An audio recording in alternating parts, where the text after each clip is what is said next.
Somdana Rihanna do o khongi kaplanga Haris taningai tawri ahingduda.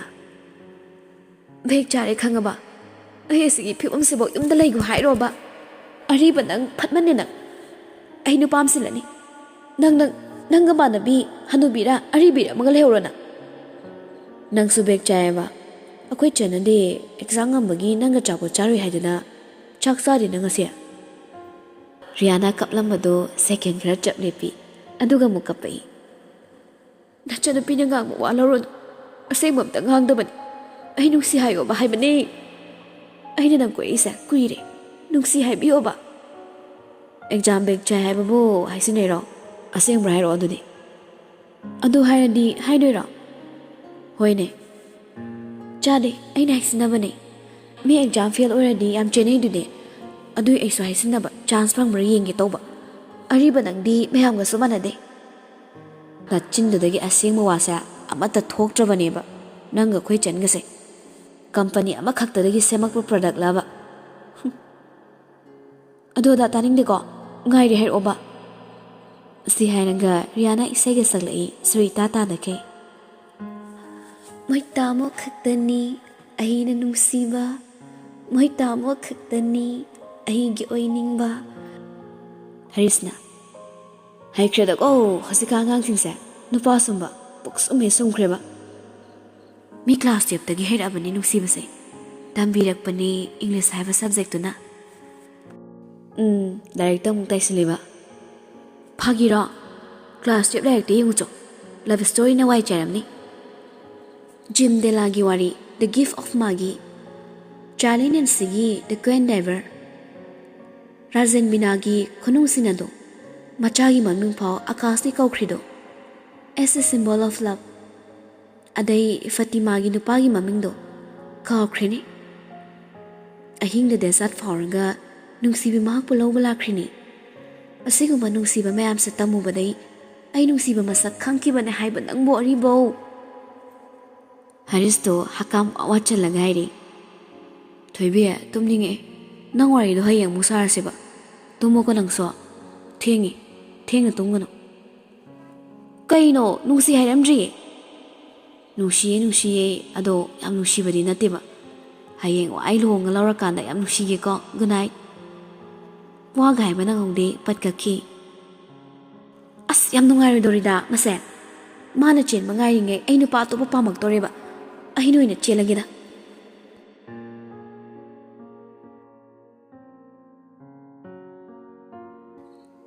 Mathangi ayuk ni. Hai kiba tawdaba toklaroidaba risini. Yaba yadaba makhangli. Pung nipan hek tabaga lainabuk itithirei. Amadudi magi kawai kaina tairi. Nupi leiba kani hek chang mangamdi. Mama buhana kauri irisi. Ima. Chakum dalaye. Risi chang lakaga. Kay sakre. Manilay ma lainani khangi. Khangsinaba da saraga hangi. Kanano. Angang lahalak khangdaba nupi malayba do. Magi kan layrang bani na kedore. Office ta pudoy ni. Sana. Ima nangi hong maloy na khangi. Ichagi apamaday yet pa nati ima. Yet pa su yetloy. Adubo nang wakal mo na kalaga to. Mingi machado tungda kapan ye kan gano. Nung siba ho badi wakidaba ye. Adubo nung siba do na kahenjin kraba. Asing manung siba mo oirak laba. Kaina kiba matamda hingning ba fawdaba ye. Ichalay na di ichamcham zabini. Angang ni mabu kapan gano. Imadi ne mabu yam nungsi. Yumsidagi so chatlaning dedo. Yumsidagi mana nungari daba hek tau kiba ubadane. Ikaidan yumsi thadokini madu ima pamde ko. Ima aina ma nungsiba sa. Mabu kafange wahange haida nungsiba nati. Mahaki punsiwari dagi hauranga. Magi haiba pumnamak nasana nungsikre. As am nungsiba puhan mangamba masa ay ngay. Magul lemon. Magim nungsiba ay sa Herman Krema. Oy thokpa yaba yaroy dabaso nang muna khalo. Abok sune ahal oiraklabani. Sauna ba thamok ki tawganu ko Angel suna pini. Magi swa amadi khanadaba yaroy. Ay mabu store da mathanda nungtigi chatpa sapamde.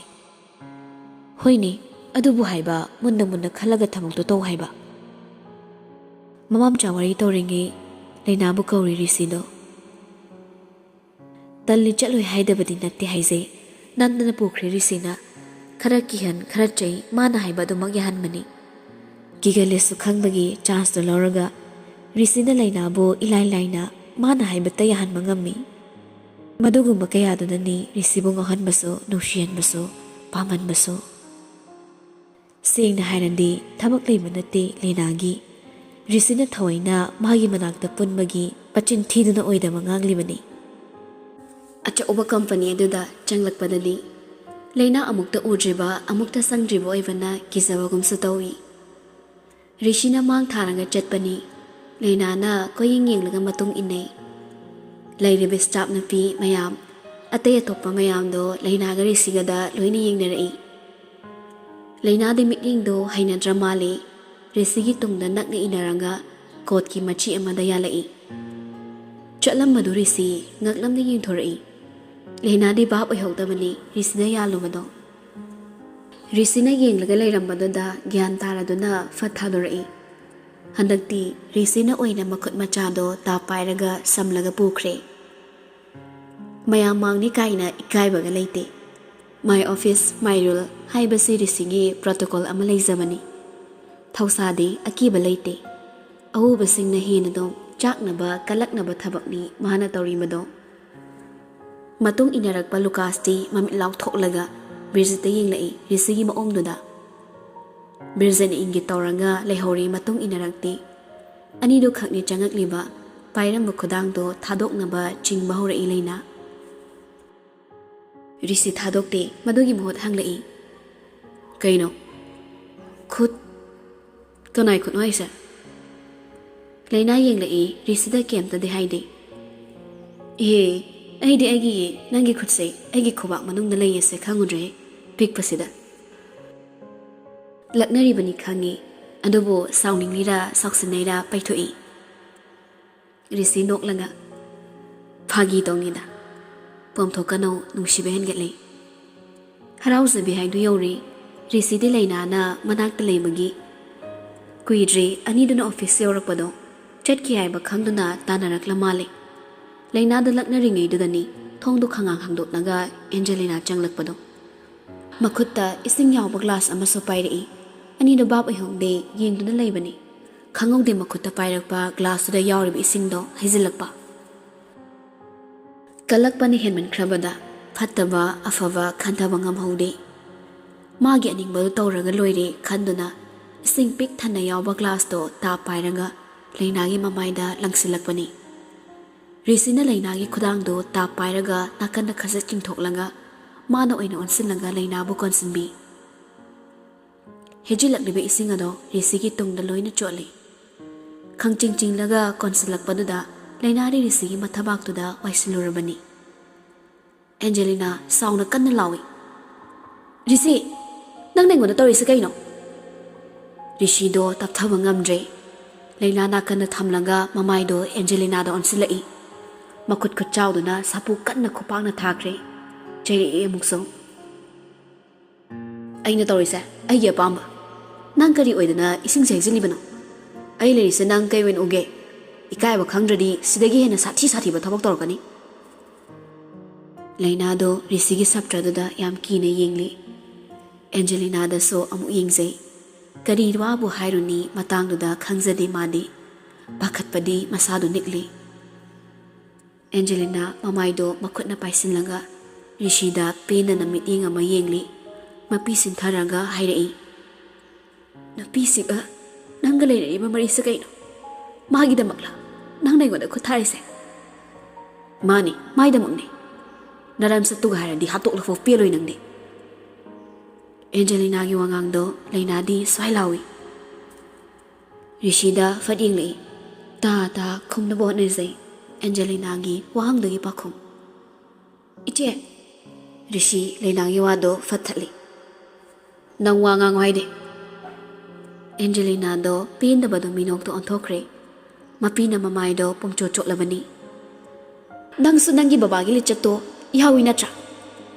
अइबुदी नंगना कैसु लैतना खनबा ꯃꯌꯥꯝ ꯃꯥꯡꯗ ꯑꯩꯒꯤ ꯏꯖꯠꯄꯨꯁꯨ ꯅꯪꯅ ꯄꯨꯃꯥꯡ ꯃꯥꯡꯍꯜꯂꯕꯅꯤ ꯔꯤꯁꯤ ꯈꯣꯟꯗꯣ ꯀꯟꯅ ꯑꯦꯟꯖꯦꯂꯤꯅꯥꯗ ꯈꯨꯠ ꯊꯤꯟꯗꯨꯅ ꯂꯥꯎꯔꯛꯏ angel ꯑꯩꯒꯤ ꯕꯕꯥꯒ ꯆꯥꯡꯗꯝꯅꯔꯛꯀꯅꯣ ꯑꯩꯒ ꯅꯪ ꯅꯨꯄꯤꯅꯤ ꯏꯖꯠ ꯍꯥꯏꯗꯨꯅ ꯅꯪ ꯅꯁꯥꯅ ꯅꯁꯥꯕꯨ ꯃꯃꯜ ꯂꯩꯍꯟꯖꯗꯕ ꯅꯨꯄꯤ ꯑꯃ ꯑꯣꯏꯍꯟꯒꯅꯨ ꯅꯪꯅ ꯁꯦꯝꯖꯤꯟ ꯁꯥꯖꯤꯟꯕ ꯃꯌꯥꯝ ꯍꯥꯏꯖꯤꯟꯕꯗꯣ ꯑꯩ ꯇꯥꯅꯤꯡꯗꯦ ꯅꯪ ꯀꯅꯥꯅꯣ ꯅꯪ ꯀꯔꯝꯕ ꯅꯨꯄꯤꯅꯣ ꯑꯩ ꯂꯣꯏ ꯈꯪꯉꯤ ꯋꯥ ꯃꯈꯥ ꯍꯟꯖꯤꯟ ꯍꯟꯖꯤꯟ ꯇꯥꯍꯟꯒꯅꯨ ꯑꯩꯅ ꯀꯌꯥꯔꯛ ꯉꯟꯅ ꯍꯥꯏꯈꯤꯕ ꯅꯠꯇ꯭ꯔꯣ ꯅꯪꯉꯣꯟꯗ ꯅꯪꯒ ꯑꯩꯒꯁꯦ ꯌꯥꯝ ꯈꯦꯠꯅꯩ ꯅꯪꯒ ꯃꯥꯟꯅꯕ ꯃꯐꯝꯗ ꯆꯠꯆꯔꯨꯆꯣ ꯃꯤꯐꯝꯗꯗꯤ ꯅꯪꯒꯤ ꯆꯥꯎꯊꯣꯡ ꯐꯪꯂꯣꯏ ꯑꯣ ꯅꯪꯒꯤ ꯑꯣꯏꯖꯕ ꯐꯪꯂꯗꯤ ꯅꯨꯄꯤꯁꯦ ꯀꯩꯁꯨ ꯅꯠꯇꯦ ꯁꯤꯔꯣ ꯑꯩꯒꯤ ꯑꯣꯏꯖꯕꯁꯦ ꯀꯩꯅꯣ ꯑꯦꯟꯖꯦꯂꯤꯅꯥ ꯃꯄꯤꯗꯣ ꯐꯠꯇꯩꯊꯣꯛꯏ ꯅꯪꯅ ꯆꯦꯜꯂꯨꯔꯕꯤ ꯑꯩꯁꯦ ꯅꯪꯅ ꯉꯁꯤꯁꯨ ꯑꯩꯕꯨ ꯀꯩꯁꯨ ꯂꯩꯇꯅ ꯈꯟꯕ ꯑꯩꯁꯦ ꯅꯨꯄꯤꯅꯤꯗ ꯎꯁꯤꯠꯇ꯭ꯔꯤꯔꯥ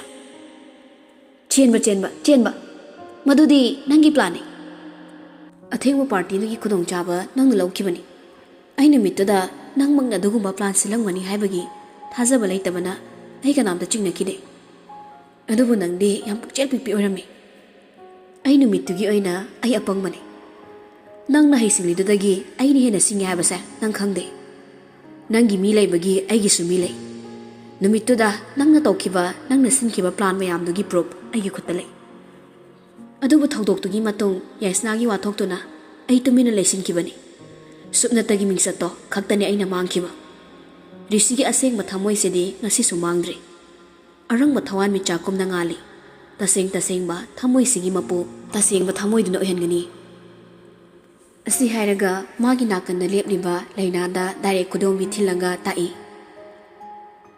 ꯂꯩꯅꯥꯗꯤ ꯒ꯭ꯌꯥꯟ ꯃꯥꯡꯂꯕꯅꯤ ꯇꯧꯔꯤꯕ ꯃꯌꯥꯝꯁꯦ ꯔꯤꯁꯤꯅ ꯉꯥꯡꯂꯛꯂꯤꯕꯗꯣ ꯇꯥꯔꯨꯔꯒꯅ ꯍꯦꯟꯅ ꯃꯀꯣꯛ ꯉꯥꯎꯔꯦ ꯃꯤꯍꯨꯟꯁꯨ ꯈꯪꯆꯣꯡ ꯆꯣꯡꯂꯛꯂꯤ ꯑꯦꯟꯖꯦꯂꯤꯅꯥꯒꯤ ꯃꯤꯠꯌꯦꯡ ꯃꯑꯣꯡꯗꯨꯁꯨ ꯑꯉꯥꯡ ꯑꯣꯏꯔꯤꯕꯤ ꯃꯍꯥꯛꯇꯤ ꯍꯦꯟꯅ ꯀꯤꯖꯕꯅꯤ ꯔꯤꯁꯤꯅ ꯃꯈꯥ ꯇꯥꯔꯛꯏ ꯅꯪꯒꯤ ꯄ꯭ꯂꯥꯟ ꯃꯌꯥꯝꯁꯦ ꯑꯕꯣꯛ ꯑꯃꯗꯤ ꯅꯪꯒꯤ ꯏꯃꯨꯡ ꯌꯧꯍꯟꯅꯤꯡꯗ꯭ꯔꯕ ꯅꯪ ꯇꯨꯃꯤꯟ ꯂꯩꯈꯣ ꯇꯨꯃꯤꯟꯅ ꯂꯩꯅꯕ ꯍꯥꯏꯅ ꯀꯌꯥꯔꯛ ꯍꯟꯖꯤꯟ ꯍꯟꯖꯤꯟ ꯍꯥꯏꯈꯤ ꯅꯪꯒ ꯃꯥꯟꯅꯕꯗ ꯔꯤꯁꯤꯒꯤ ꯂꯦꯝꯖꯐꯝ ꯂꯩꯇꯦ ꯉꯁꯤ ꯍꯥꯏꯕ ꯅꯨꯃꯤꯠꯁꯤꯗꯒꯤ ꯅꯪ ꯔꯤꯁꯤꯒꯤ ꯂꯝꯕꯤꯗ ꯑꯩꯒꯤꯅꯤ ꯍꯥꯏꯕ ꯄꯨꯝꯅꯃꯛꯇ ꯅꯪ ꯍꯟꯅ ꯌꯦꯡꯉꯛꯀꯅꯨ ꯑꯩꯒꯤꯅꯤ ꯍꯥꯏꯅ ꯊꯝꯈ꯭ꯔꯕ ꯄꯣꯠꯁꯛꯇ ꯅꯃꯤꯠ ꯅꯅꯥ ꯁꯣꯏꯔꯕ ꯅꯈꯨꯠ ꯁꯥꯡꯂꯕ ꯅꯨꯄꯤꯁꯨ ꯅꯨꯄꯥꯁꯨ ꯑꯩꯅ ꯂꯦꯝꯅ ꯊꯥꯔꯣꯏ ꯂꯦꯝꯅ ꯂꯩꯈꯣ ꯇꯨꯃꯤꯟꯅ ꯂꯩꯈꯣ ꯑꯦꯟꯖꯦꯂꯤꯅꯥ ꯔꯤꯁꯤꯅ ꯄꯨꯝꯅꯃꯛ ꯈꯪꯂꯝꯒꯅꯤ ꯍꯥꯏꯕꯗꯤ ꯊꯥꯖꯔꯨꯗꯕꯅꯤ ꯃꯥꯒꯤ ꯂꯝꯆꯠ ꯐꯥꯎ ꯈꯪꯂꯝꯂꯤ ꯏꯀꯥꯏꯕꯁꯨ ꯅꯪꯂꯦ ꯈꯨꯝꯂꯨꯕꯁꯨ ꯉꯝꯗꯦ ꯃꯥꯏꯊꯤꯔꯦ ꯑꯦꯟꯖꯦꯂꯤꯅꯥꯗꯣ ꯉꯥꯡꯐꯝ ꯂꯩꯇ꯭ꯔꯦ ꯔꯤꯁꯤꯅ ꯑꯃꯨꯛꯀꯁꯨ ꯃꯈꯥ ꯇꯥꯔꯛꯏ ꯑꯩꯒꯤ ꯌꯨꯝꯃꯛꯇꯗ ꯅꯪꯅ ꯂꯣꯟꯅ ꯆꯪꯉꯛꯂꯒ ꯇꯧꯔꯤꯕ ꯃꯌꯥꯝꯗꯣ ꯑꯩ ꯈꯪꯂꯣꯏꯅ ꯈꯟꯕ꯭ꯔꯣ ꯔꯤꯁꯤ ꯑꯄꯪꯕ ꯅꯠꯇꯦ ꯅꯪ ꯅꯨꯄꯤꯅꯤ ꯑꯩ ꯅꯪꯅ ꯂꯝꯕꯥ ꯇꯧꯅꯤꯡꯗꯦ ꯍꯥꯏꯗꯨꯅꯁꯨ ꯅꯪ ꯂꯝ ꯀꯥ ꯍꯦꯜꯂꯕꯗꯣ ꯑꯥꯏ ꯑꯦꯝ ꯔꯦꯗꯤ ꯊꯥꯡꯒꯤ ꯂꯃꯟ ꯅꯣꯡꯃꯩꯅ ꯁꯤꯡꯉꯛꯀꯅꯤ ꯂꯩꯅꯥꯗꯤ ꯉꯛꯂꯤ ꯃꯌꯥꯝꯁꯦ ꯃꯥꯒꯤꯁꯨ ꯈꯪꯗꯕ ꯀꯌꯥ ꯑꯃ ꯂꯩ ꯍꯥꯏꯕ ꯃꯥ ꯈꯪꯂꯤ ꯔꯤꯁꯤꯅ ꯅꯪꯒꯤ ꯃꯐꯝ ꯑꯃꯠꯇ ꯑꯩꯒꯤ ꯏꯐꯝꯗ ꯂꯩꯇꯦ ꯅꯪꯅ ꯊꯤꯍꯟꯈ꯭ꯔꯕ ꯑꯩꯒꯤ ꯃꯤꯡꯆꯠꯇꯣ ꯃꯗꯨ ꯃꯨꯊꯠꯄ ꯆꯥꯝꯂꯕꯁꯨ ꯀꯣꯛꯄ ꯌꯥꯔꯣꯏ ꯑꯩ ꯈꯪꯉꯤ ꯑꯗꯨꯕꯨ ꯆꯨꯁꯤꯟꯈ꯭ꯔꯕ ꯁꯦꯡꯗꯕ ꯃꯆꯨꯗꯣ ꯀꯔꯝꯅ ꯆꯨꯈꯤꯕꯅꯣ ꯍꯥꯏꯕꯗꯨꯗꯤ ꯅꯈꯣꯏ ꯑꯃꯇꯅ ꯈꯪꯗ꯭ꯔꯕꯁꯨ ꯃꯤꯁꯛ ꯑꯃꯈꯛꯇꯗꯤ ꯑꯩꯅ ꯈꯪꯕꯅꯤ ꯑꯃꯛꯄ ꯃꯆꯨꯗꯣ ꯃꯥꯒꯤ ꯑꯁꯦꯡꯕ ꯅꯨꯡꯁꯤ ꯃꯆꯨꯗꯨꯅ ꯍꯦꯟꯅ ꯃꯁꯛ ꯊꯣꯛꯄ ꯑꯣꯏꯍꯟꯒꯦ ꯅꯃꯤ ꯐꯥꯎꯕ ꯏꯃꯥꯡꯗ ꯂꯩꯍꯟꯒꯅꯨ ꯋꯥ ꯉꯥꯡꯗꯕ ꯔꯤꯁꯤꯅꯤ ꯑꯩꯅ ꯋꯥ ꯉꯥꯡꯂꯛꯂꯕ ꯃꯤ ꯁꯤꯕꯅꯤ ꯔꯤꯁꯤꯒꯤ ꯋꯥꯍꯩꯒꯤ ꯑꯥꯔꯊ ꯈꯪꯕ ꯂꯨꯀꯥꯁ ꯑꯦꯟꯖꯦꯂꯤꯅꯥꯕꯨ ꯃꯄꯥꯟꯗ ꯊꯣꯛꯈꯤꯅꯕ ꯇꯥꯜꯂꯤ ꯂꯦꯡꯊꯣꯛꯑꯁꯦ ꯎꯐꯨꯜ ꯊꯥꯡꯉꯦ ꯋꯥꯏ ꯑꯝꯇ ꯁꯤꯠꯇꯣꯛꯀꯦ ꯋꯥꯏ ꯇꯩꯊꯣꯛꯀꯦ ꯑꯝꯇ ꯆꯠꯂꯣ ꯑꯦꯟꯖꯦꯂꯤꯅꯥꯗꯣ ꯏꯀꯥꯏꯕ ꯍꯦꯟꯃꯟꯕꯅ ꯃꯄꯤ ꯇꯨꯞ ꯇꯨꯞ ꯇꯥꯅ ꯀꯞꯄꯤ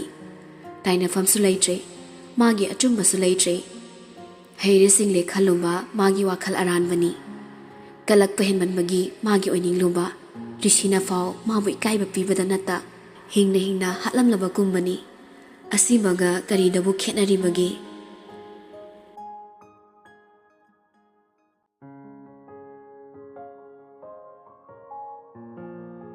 ꯑꯦꯟꯖꯦꯜ ꯆꯠꯈ꯭ꯔꯕ ꯇꯨꯡ ꯔꯤꯁꯤ ꯇꯨꯃꯤꯟ ꯇꯦꯕꯜꯗꯨꯗ ꯃꯈꯨꯠ ꯑꯅꯤ ꯉꯥꯛꯂꯒ ꯃꯃꯥꯏꯗꯣ ꯅꯣꯟꯊꯔꯞ ꯇꯧꯅ ꯂꯩ ꯂꯩꯅꯥ ꯉꯁꯥꯏ ꯃꯈꯩ ꯇꯨꯃꯤꯟ ꯂꯩꯔꯕꯁꯨ ꯍꯧꯖꯤꯛꯇ ꯇꯞꯅ ꯋꯥ ꯉꯥꯡꯂꯛꯏ ꯑꯩ ꯂꯥꯟ ꯄꯥꯝꯖꯗ꯭ꯔꯦ ꯑꯩꯒꯤ ꯄꯨꯟꯁꯤ ꯏꯪꯅ ꯆꯤꯛꯅ ꯂꯩꯖꯒꯦ ꯑꯩꯅ ꯌꯦꯠꯂꯕꯁꯨ ꯌꯨꯝꯗꯨꯗꯒꯤ ꯑꯩ ꯍꯟꯈꯤꯒꯦ ꯑꯕꯨꯡꯉꯣꯒꯤ ꯑꯦꯛꯖꯥꯝ ꯑꯃꯈꯛꯇ ꯉꯥꯏꯔꯦ Mahapuraga ay hankige.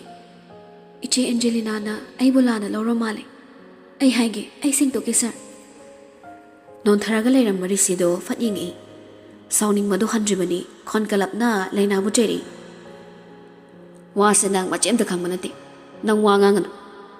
Nang wani yum sidagi chatlo hai ki balaiti. Chat pasu yaroi. Layna so sauning laga hairi. Sir gi yum da ay lay haidana sir na haibado.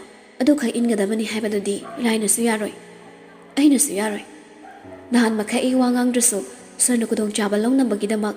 Ahin mamaya mama haibado da ay niyagadaba nati. Ay angang machanati. Themaga sizinaba yaba angang oina sa ubigano. Sir na ay matik mayang pangbikre. Akito zumba kaya sulayan bide. Jangsa pampibido na ay amadi ay inawu sukanbi. Mayam sigidi sir bo ay niyam tagali. Ay gibaba na ningsaramba. Sir gibaba gi patabali chatse. Manghan mapam lamba dumadi sir ga thingna duna thungan bire. Bangal son minupi ay na babagi laman singning labaso. Ay ngam loy khangi. Ngamsu ngamde. Sir budi ay na kauzarui. Nikle konjel daso kapning tawmungi. Risi nahan khenga sukman manadaba sakpa mamada laikre. Ngayaki mangda oiramba sakpa mado lapna thamkhraga lainada yenglanga hairi. Nupa maso atapa konjel da. Thamoy mada nushimabo. Kudong chaba lawbani hairandra. Oizaba thiba misakso tarabra ise. Ay amadi ay punsiba nushibibadi ay laibak fabani. Aduba sir. Sir gi nushibadudi ay pamde. Ay imagi minungsi mapoksi magi hantaningde. Sir gi wakhaldudi ay ba nungsibanati. Ay ba yeknabo ihaningbani. Sir na saknay ba misakni. Wakhal wangbani. Matang sidadi sir wakhal yaudraba mali. Rishi lainangi khodang do tapairaga chingsili mathana konsili chena konduna hairui. Bem ay nang nushi nang mayam nushirori thina chairabaso ay sauroi nang manushigano haibadudi ay yaba ngamoye bem. Laina wahido second khara khaktani munna tawba. Rishi bo khangin illi. Sir, ay bo ngang ni haina pangyayani khangano. Sir na mafam sida ay mo purakliba sa kaygino. Ichi Angel da ngangwado tahan na bro. Adu taraga ay niyara ni sira. Ay ga sir gadi minay ga mapugani. Ay gi mata manghanbigano. Sir na Angel aba ay di nga si magyum thadokige. Asi hayram laga Laina saw na thokre. Risi hande tanarai. Laina khongthang kan na thangi chancha tawduna chatli. Risi so adumak tanay. Tawriba matawdo company da yauriba miyam do ingangakni. Ani do mapalan thokre. Lucas Bridget ki manak changduna paw hairui. Kaka sir do khoimu olaga leirang matung inakre. Akhoi so duty tarugandro khoimu matung ilaga. Bridget do Haris kawari sarambani. Lucas ki wata haluda nokmi khumi. Leirang saladi khoimu inbase hona sani. Sir gi matung inagadaba matam na tida nauba. Arembadane chai chadana toknani. Harisna. Kaka, maisibo kari fibam no amuk to udrine. Angel do matai chada mana chairu do bo. Bridgetna. Chaiba faisar. Nupini kaiba khangmandraba. Chopa nangzaba tabani. Maram chatna ludriba. Kalak mi hauna chawriba. Afabali chattaba. Madine matang saringe yegadaba. Sargi mithai maru sadridunane hena maraibu farabanima. Lucasna. Kapu haini numituda no wedo. Piin gi thamoi semta. Imungda thang pairaga chakpa ngamidu bo hojibo hatabi thamine. Khupakna tharido khara piani khongpakna nitlamadi. Sir, the best of the best haigadabani. Bridgetna. Ihe nauba. Haristi tingak teng ingla iwadu tamada. Kaino haisibo. Lucasna. O angang am lady say. Sir na like to romali. Sir, ikai khangdre aribado koi tantani. Adu khangmanagi Miss Durga na mamit law tholaga thang paragane. Yum the lona changa angane dap toramiba. Jebra manmido. utumna thara halusira khangni. Harisna as kibu kire thang no me ngakta amal wagi da ngairi nupi lai amamuk leiramba. Birzina mangkriba misaktuga mari leinaramba kanana khangmono sir. Somda ahom da wari nungairi. Asomdana lainabu kauduna risitanaba lepte. Aniduna get wang malan thorakpado lainagi matung ilakpa loyumbana ukre. Get hek manaktuda risina lainagi khutang yalaga phabado loyumbana uraduna garidagi fingna kumthai. Lainagi yaningdaba asawba matawduda loyumbana hena risibo sawningba poalle changsila imaso. Rishina ngai khwaibani mi myam wangsida aibu sawngano. Lainado khonjel kantakna sir thado aibu ikaiba hanjanjin pirano tasingna ai search amainadre. Risido sawalai tapthagi khanmani ngamde nungsibagi sawbani nungshiramdradi matungsi inaduna themgi khaloi. Nungsibaduna bo tapthaba themna bo nazabani magi wata malakdramaduna sawgalakpani khanglanglawi. Bem karom daino khangaudre loyumbana risibo phatching thoklanglaga mamaiduda kinda nirak thilakpado. Risi machimbaldo I thoi loyumbada yengba yengloi changsilaga ngasidi risi khut halode leina pakhana loyumba mu khami. Tama loyumba loyumbado maya chiklaga nang mangai haiba nangi wakhalo thado kana leite haina mabu sokpa yaroi ai lei magi dama aina punsigi lekoni yenge haini yengmani nang asikhak nate mama mamangdaso kyarakno magi punsida nang yelise nangi yumda leirasiro ngasi mapukhini nang kedo ngamdoiba. Lenada loyumba bo hanjin khami. Tama loyumba to oba chalesilo.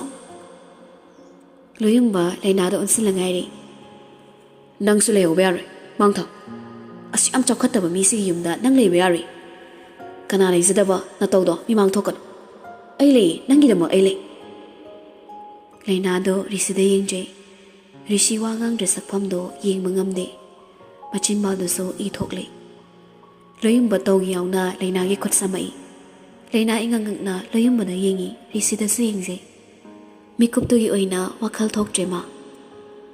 Loyumbana lo mi manba midi nataba imungduda nang leiba yaroi haukraba nangi punsi warido ningsingo bababu kana hatke hozipaw hinglibra sirabra khangdribani imasu kanano pukiba aduga nangna sani khanglaba midugi imungdugi sarangda na khongthongna chatuna leiba ngami akiba mase o fawdraba nangbo ai lepke nangi dama ai lepke nang aina haibe ilo waido risitana ba haibani leina bo namdana puraga mafamdudai chatkre. Risido ningamdana leplaga lehori pangdaba misakni mikupsida risido ningsisabi mahakna wai amatang oirabaso hairamlabadi magi thawna oigadabado adubo leinagi wai khuding thamoida tingkhangni nupa manjadaba matawdo mikuptuda urari thamoi sengna ma nungsisabi mahaki mafamdadi rishi khwaidagi aswan misak oire mapido khangauda tarai kana uhanda khubiduna fating thoklaga taithoi. Thamoi agi kapchetpa thamoi agi mingamdaba nungsina poklubani nangse aigi ni haina thamningbani sinthariba nupa aigi mitlupirang kanada tainagani tainafamso khangda taithopinabasu leita.